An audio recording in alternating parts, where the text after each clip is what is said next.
And we have two algebraic ways. Algebraically, we'll be able to get any answer, fraction, decimal, etc. So first method we're going to look at is elimination. So we're going to come back to this page because we're going to start with an example. I find it easiest to start with an example. So here's a system of equations that we want to solve by elimination. And what we're doing in elimination is we are trying to get rid or eliminate one of the variables. Doesn't matter which one, but we can try and eliminate any of these variables. Now, if we look at these two equations, equation 1 and equation 2, none of the coefficients, the numbers in front of the variables, are the same. So what we need to do is we need to multiply the equations by some value so we can make the equations the same. So what we're going to do is we're going to take equation 2 and we're just going to multiply it by 2. Because when I multiply this by 2, I'm going to get our first equation, and the second equation is just going to become 2x plus 4y, which is going to equal 16. Now, let's keep in mind that when we're multiplying by 2, we need to multiply the entire equation by 2. So we got this 16. So now what we can do is we can subtract the second equation from the first. 2x minus 2x is going to give us 0x, which is what we always want. 3y minus 4y is going to give us negative 7y. And 2 minus 16 is going to give you negative 14. So now we're going to get, if we just solve for y, because the x is 0, we get a y value equal to 2. Now what do we do with that 2? Well, we take that and we now substitute it into either one of the original equations. Doesn't matter which one, so I'm just going to choose the first one. So I'm going to take the y, and everywhere there is a y, I'm going to replace it with a 2. So we're going to get 2x minus 6 is going to equal 2.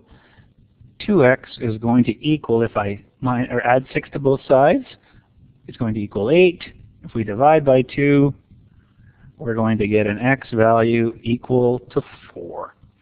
So here's our solution. The solution is 4, 2. Now the beauty of solving systems of equations is we can always go back and see if we have the correct solution by just checking it. So let's just check.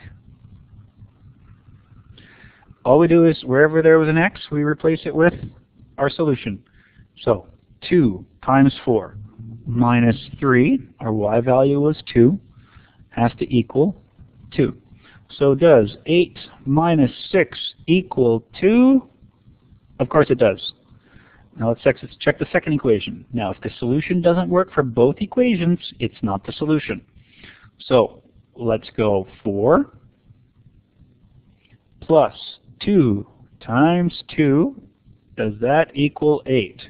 So does 4 plus 4 equal 8? Of course it does. So what we can do is we can say beyond a shadow of a doubt that 4, 2 is the solution.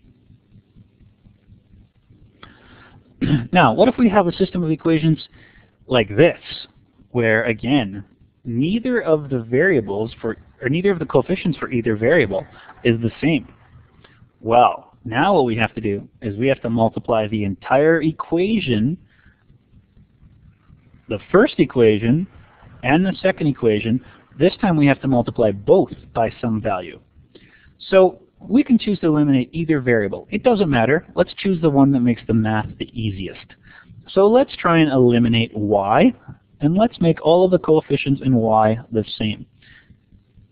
So let's take it, and that would mean we'd have to take the first equation and multiply it by 2.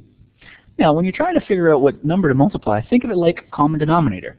We have a 3 and a 2. The common denominator would be 6. So we need to multiply the equations by whatever it takes to give us that common denominator.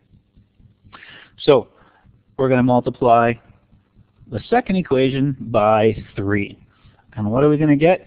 We're going to get 8x plus, oh, we got to make sure, and we got to be very careful when we're doing this, is we have to multiply the entire equation. So it's not going to be 3y now, it's going to be 6y is equal to 10, and 9x minus 6y is equal to 24. Now, at this point, you guys are probably wondering, why is my writing so messy? Well, I'm going to blame the computer. I am a little bit neater than this, not much, but a little bit neater. So hopefully you can follow along as best as you can. So what do we do now? Well, we have a plus 6 and we have plus 6y and we have a minus 6y. So we can just add these equations and it makes it even easier for us. So we're going to get 17x is going to equal 34. We divide both sides by 17 to isolate for x, and we're going to get an x value of 2. Now again, we go back to our original equations and see if that, or decide which one we want to use to put that x value in. So I'm going to choose this time, I'll choose equation 2. So everywhere there was an x, I'm going to replace it with a 2. So 3 times 2 minus 2y is going to equal 8. So 6 minus 2y is going to equal 8. So if I minus 6 from both sides, I'm going to get negative 2y is going to equal 2. And let's remember what I did here. I just minus 6 from here and minus 6 from here. So if I divide both sides by negative 2, I'm going to get a y value of negative 1. So our solution is 2, negative 1.